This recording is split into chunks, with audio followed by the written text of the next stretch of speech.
BJP commission মিলে মানুষের গণতন্ত্র চুরি করছে।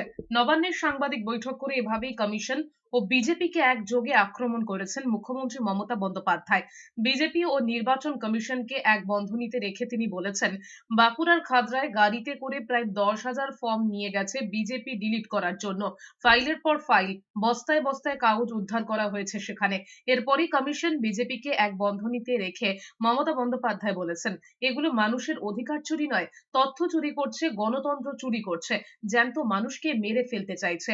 মুখ্যমন্ত্রীর এই মন্তব্যের পর এসআইআর ঘিরে রাজ্য রাজনীতিতে উত্তেজনার আবহ আরো বেড়েছে। আজকে 2002 এমনিতে তো ম্যাচটা মিসম্যাচ। এটা ইলেকশন কমিশনের সবচেয়ে বড় ব্লান্ডার। মানুষকে নিয়ে খেলা করেছে বিজেপির স্বার্থে আর নিজের পরিবারের স্বার্থে। মানুষকে নিয়ে খেলা করেছে, ভাবছেন ব্ল্যাক গেম আর ব্ল্যাক ম্যাজিক করে টোটাল মানুষদের গণতান্ত্রিক অধিকার কেড়ে নেবে। আমাদের এজেন্সিকে সব তছনছ করবে, আর তোমার এজেন্সি গিয়ে খাতড়ায় ধরা পড়েছো, রানীবাঁধে ধরা পড়েছো, তালডাংরায় ধরা পড়েছো, মালদাতেও 10,000 নিয়ে গেছো, ময়না তমলুক ময়না সেখানেও কয়েক হাজার নিয়ে গিয়েছো, সব থানাতেই নিয়ে গেছে, ব্যারাকপুরেও বড় নেতার ছেলে নিয়ে গেছিল। এগুলো তো আনঅথরাইজড, এগুলো উইদাউট ভেরিফিকেশন কেউ কি অ্যাকসেপ্ট করতে পারে?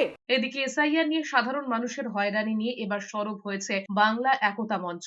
কমিশনের এসআইআর প্রক্রিয়ার স্বচ্ছতা দাবি করে সিইও দপ্তরে স্মারকলিপি পেশ করেছেন বাংলা একতা মঞ্চের সদস্যরা।